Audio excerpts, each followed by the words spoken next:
গাছ থেকে কলাটা কাটলাম। কলাটা দেখা যাক, উপরে এগুলো পাকিয়ে খেতে হবে আর নিচেরটা কাঁচা আছে, কাঁচকলা হিসেবে খেতে হবে। কলাটা রাখি। এইবার কলা গাছের থোড় বার করবো বন্ধুরা। থোড়ে প্রচুর পরিমাণে আয়রন থাকে।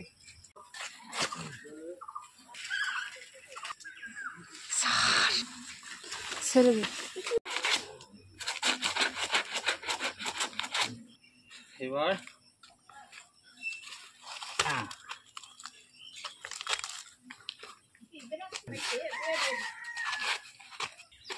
ছেড়ে বার করে ফেলতে হবে।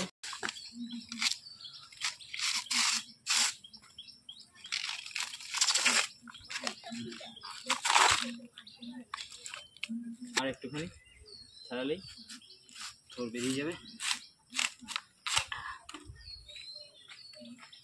ইয়েস,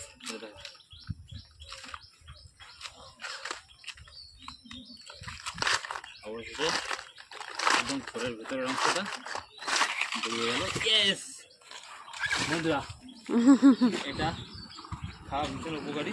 তো প্রেশার কন্ট্রোলে রাখে এবং আয়রনে ভরপুর আর ফাইবারে ভরপুর। তো এটা ভাজা খাওয়া খুব উপকারী। আর